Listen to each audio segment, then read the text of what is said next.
So last night was the Oscars. Of course, I don't watch the Oscars. Zero interest in it.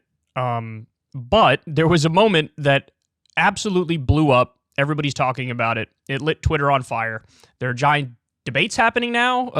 I'll show you the clip, and then, I guess you guys will determine whether or not you think this is really debate worthy. But I have strong thoughts on it, and I'm surprised that there's any deviation really from the general core of what I'm going to argue here. But anyway, Chris Rock gets up there, tells a joke. The butt of the joke is Jada Pinkett Smith, Will's wife. And then this happens. You're going to see the joke. You're going to see the reaction. Try to soak in all the little bits and pieces because it's all relevant. Take a look. Lord. Jada, I love you. G.I. Jane 2, can't wait to see it. All right?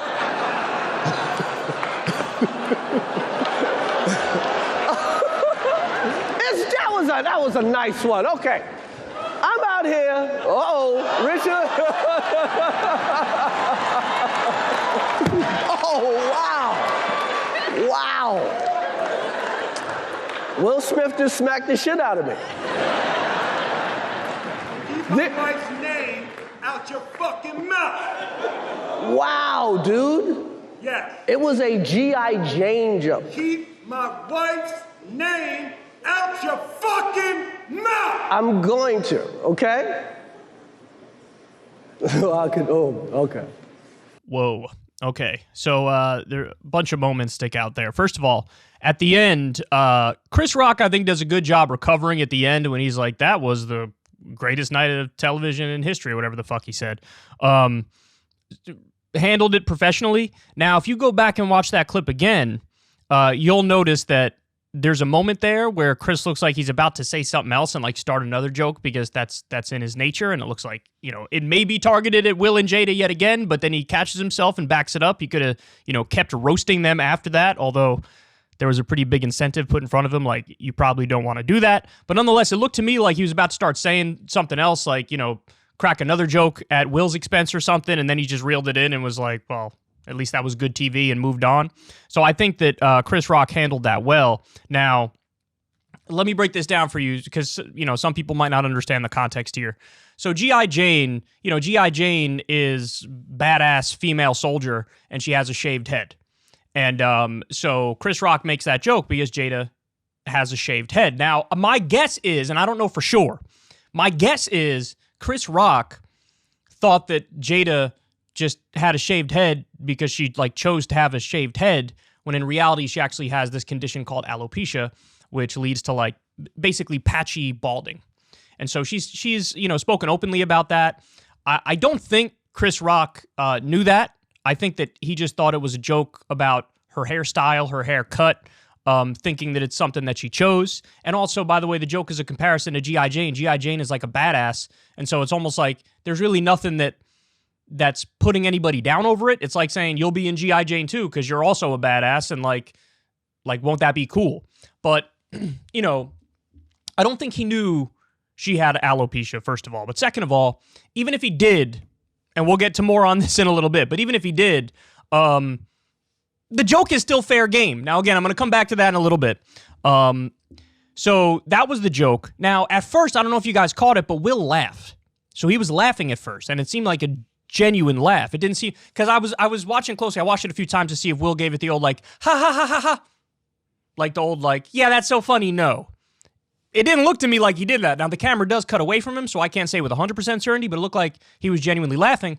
And then I think what happened was, and again, this part's up to interpretation. You guys can tell me what you think, but I think what happened was he looked at Jada, saw that Jada was genuinely upset, and then that's when he sort of puffed his chest out and did what he did there.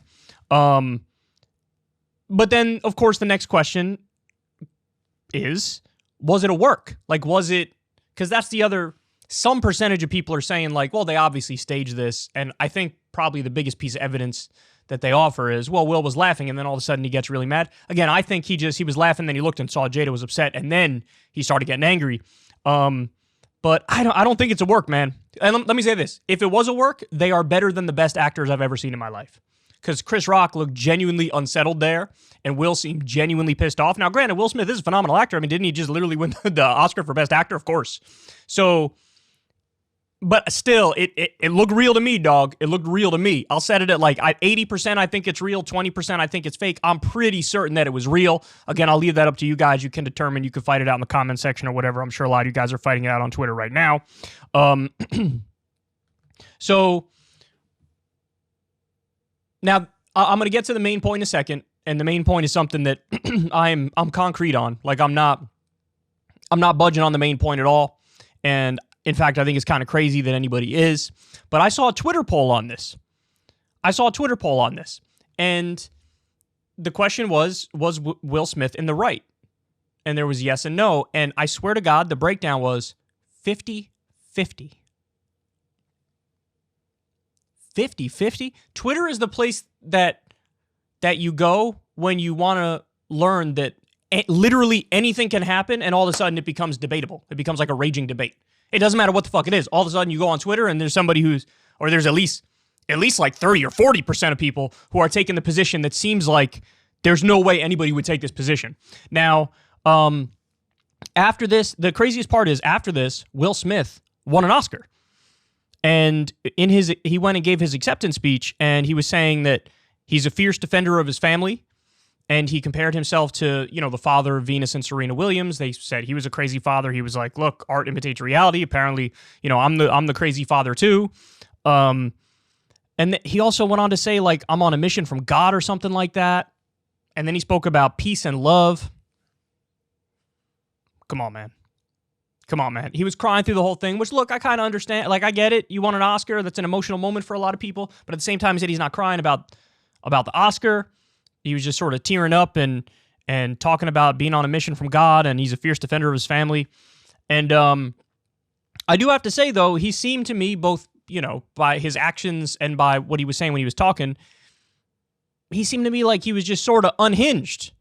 And there was an after party that he went to where he was like dancing and getting jiggy with it and singing his song and dancing with the Oscar, and everybody was just sort of like having a good time. Now, Chris Rock has come out, I guess the LAPD or somebody asked him like, hey, are you going to file charges? And he's like, no, I'm not going to file charges. And so, but there is chatter right now about maybe they're going to take his Oscar away. Now, look, I wouldn't do that. The reason I wouldn't do that is because him winning the Oscar has nothing to do with what he did that. Like, the Oscar stands on its own. Like, his performance as an actor stands on its own. And you can't say, like, well, now he's not the best actor because of something else that happened. That's just not related. Like, the punishment has to fit the crime in my opinion. And I don't think that fits the crime. I think it's a total non sequitur. So I wouldn't take the Oscar away. It's all on Chris Rock to determine whether or not he wants to press the charges. He said he's definitely not going to press the charges. But now, look, let's get to the meat of the conversation here, which is a raging debate on Twitter as we speak right now. Is this acceptable? For the life of me, I cannot understand how anybody can say yes. I don't get it. I just don't get it. Because I guess people are trying to sympathize with Will, and they're saying, hey, somebody said something really fucked up about your wife, and so now you're going to, like, stand up for your wife or whatever, and it's like the macho thing to do. Guys, I regret to inform you, that is indeed not the macho thing to do. That is the petty, insecure, and fragile thing to do. That is the least macho thing that anybody could ever do. So you're going to resort to physical violence over words. Over words. I was just tweeting about this. There's a reason why the First Amendment protects free expression, free speech, freedom of religion. Part of free expression and free speech, you're allowed to joke without the government suppressing you. So, and the idea is there shouldn't be physical violence imparted on people, or you shouldn't be locked in a cage because of words. And so this is a joke. Now, you could say it was a mean joke. You could say it was a bad joke. But to resort to physical violence, telling a joke and resorting to physical violence are in totally different moral universes. Never mind just moral categories, totally different universes. Obviously, the violence is a colossal escalation. And you got to keep it real, man. If you're somebody who is in a position of, being a celebrity, being known, that's par for the course, dog. If you've achieved any level of celebrity or public acknowledgement, doesn't matter how small, that's going to happen. Like, it's going to happen where people are going to make fun of you. People are going to shit on you. People are going to despise you. People might make hate accounts around you. Like, that's what happens. And look, it's just everything balances out, because at the same time, Will Smith is viewed as one of the greatest actors of all time. And so many people love him. And so, of course, there's going to be some percentage of people who don't. And that's just, you got to roll with the punches. That it is what it is. And so if you can't, the old saying goes, if you can't take the heat, get out of the kitchen. And my guess is he enjoys being famous. He enjoys this life he's created. So you got to roll with the punches on that. The idea of setting the precedent of like, a comedian tells a joke. I don't care if it's mean or if it's bad or if it goes too far or whatever. A comedian tells a joke and then we're debating whether or not it's okay to do violence in response to that. Think of the precedent that sets. I said, you thought this was bad. Go watch any of the roast battles. Have you ever seen any of those Comedy Central roasts? This joke was tame compared to the shit that you see on those things. It just was.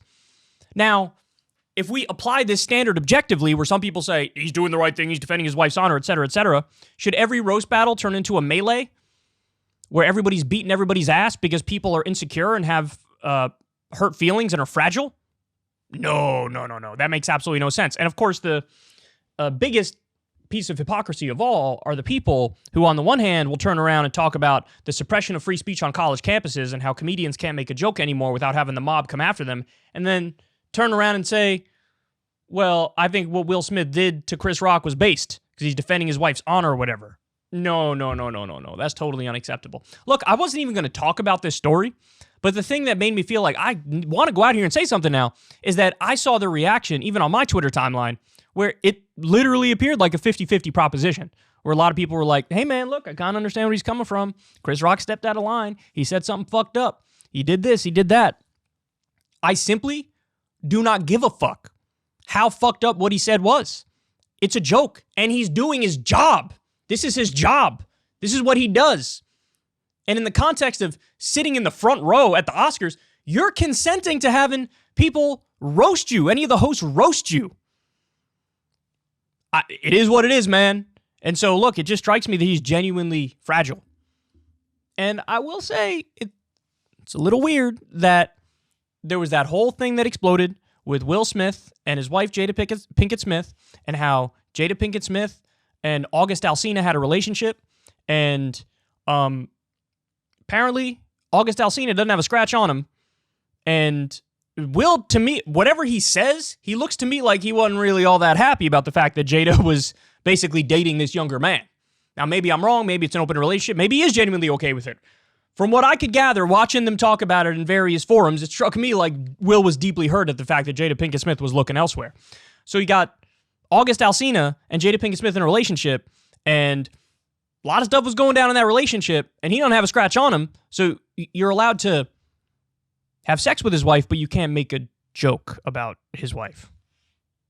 Again, I'm just trying to find the moral standards here, man. I'm just trying to find what is acceptable and what isn't acceptable when it comes to violence. Now, of course, in my opinion, neither one of those things would be okay with violence. Neither one of them is okay. Even if there was no consent on Will's part and Jada just cheated with August Alsina, in that situation, good, I'm glad there's no violence. That's a good thing. But you can't do violence over a joke, even if it was a mean joke, even if it was a bad joke, whether he knew about the alopecia or didn't know about the alopecia. And by the way, now there's the Streisand effect here, right? Because presumably Will Smith felt like that was disrespectful and it hurt his feelings, it hurt his wife's feelings, and it was a taboo subject and you can't cross that line. I can't believe you crossed that line. But now way more people know about the alopecia and way more people know about this topic, which Will Smith and his wife view as taboo, because you assaulted Chris Rock over it. If you didn't assault Chris Rock over it, only the people who watch the Oscars would know about it. Now, granted, that's a lot of people, but now it's probably at least double that because this thing's going to make news globally. Everywhere they're going to be talking about it. So even from a purely pragmatic and practical perspective, if this is something that you don't like and you don't want people to hear it, well, the opposite happened. You made it so more people are going to hear it now. But look, it's amazing to me. And the substantive point to make here is, there definitely are multiple justice systems. That's for damn sure. And if you're rich and powerful, like if this exact scenario unfolded anywhere in America among poor people, among working people, somebody would be taken out in handcuffs. Now, again, I'm not saying that should happen to Will Smith. If Chris Rock doesn't want to press charges, Chris Rock doesn't want to press charges, and that's his prerogative, that's totally fine. But if this happened anywhere in America, and it was poor people, and it was working class people, somebody would be taken out in handcuffs. That's for damn sure. And here we have a situation where that doesn't happen, and in fact, the show goes on almost like nothing happened. So it shows you something about wealth. It shows you something about power. And look, I understand. For the people who are sympathizing with Will on this, I get the idea that we've all, like, I grew up with Will Smith. I love Fresh Prince of Bel-Air. His career is astounding. I love every aspect of it. I think he's a phenomenal actor. I think he's funny, you know? So I grew up with him and I like him, which leads me to be more likely to sympathize with him in a situation like this. But there's that old saying that justice is supposed to be blind. You know, it doesn't matter the entire backstory and how much you like somebody, how much you care about somebody. That's why when there is a crime that's committed, you have a jury of your peers, and there are no biases in that jury. They can't be somebody who's known you forever and really like you and relate to you, because you're supposed to evaluate the action based on the merits of what happened, not based on all this other baggage that you're bringing into it. So I get feeling sympathetic to an extent, but you know who I feel even worse for? Chris Rock. I feel even worse for him because he just got his ass beat. He got hit in the face because he was doing his job. But look, credit to him because, again, he let the show carry on in a professional manner. He said he's not going to press charges, so he's being the bigger man on it. And to Will Smith, man, he strikes me as unbalanced. He strikes me as unbalanced. He strikes me as unhinged. He strikes me as unhappy, you know? And it's just a shame that any of this happened. Obviously, this should have never happened. You can't lay this precedent. So now anytime anybody gets offended by a joke, now it's a debatable thing. If the comedian gets their ass beat, obviously that has a chilling effect on comedy. Nobody's going to be able to say anything. And everybody gets a mountain of justifications and rationalizations because they're in their fifis and they're snowflakes. No. Just get over it. Look, get over it. That's part of being an adult. That's part of, especially as a public figure. If you don't like it, okay, then try your best to hide yourself from it. Don't pay attention to it. Don't immerse yourself in it. And every now and then when you happen to cross paths with something that triggers you, let it slide. Let it slide. Because again, in my opinion, the more macho thing to do is to not react as he reacted. The more macho thing to do is to take your lumps. Because everybody's getting ripped on, man. That's par for the course. And that it is true, man. That Hollywood room, it is true that college campuses and like Hollywood rooms are the most uptight motherfuckers on the planet. And this is a great example of it right here. Because forget, like, in comedian circles, people will say the most over-the-top things to each other that really go for the soft spots. And that's just part of the culture. That's par for the course. And even in, like, political commentator circles, there's some of that. It's not as bad as comedians. It's not as much as comedians, but there's some of that. But it appears to me in Hollywood, it's the exact opposite ethos. That everybody needs to be fake 24/7. Everybody needs to walk on eggshells 24/7. And that entire culture to me is gross. That entire culture to me is synthetic, And so it's not something that I relate to at all by any stretch of the imagination. And it's astounding to me that something like that could happen. And half of the people on Twitter are like, Chris Rock sort of had it coming, dog. So now, because look, you have to have a standard when it comes to violence, and you guys know I've talked about this all the time, whether it comes to international affairs or whether it comes to personal affairs. I think the only time violence is justified is self-defense from imminent attack. And so, by my standard of violence, the only person who would have been in the right there to enact any sort of violence is Chris Rock to defend himself from what Will Smith was doing. Anytime it's words and then it gets escalated to violence, whoever escalates it to violence is in the wrong, and that's obvious. But look, Will Smith, we'll see what he says in the coming days. My guess is he'll release some sort of apology. But he did semi-apologize in his award speech. But what he said was, I apologize to the Academy. And he apologized to, the room. He didn't apologize to Chris Rock. So we'll see if that happens. But either way, obviously it should have never gotten to this point. And I truly am astounded that a lot of people are defending Will Smith and really going that extra level to defend him, where they're trying to like morally justify it and ethically justify it. I would just beg of those people, think of the precedent that sets. It will be the worst imaginable precedent. Hey y'all, do me a favor and like and subscribe. It helps out big time in the algorithm. Click the bell as well for notifications when videos drop, and watch that video on screen right now. You know you want to.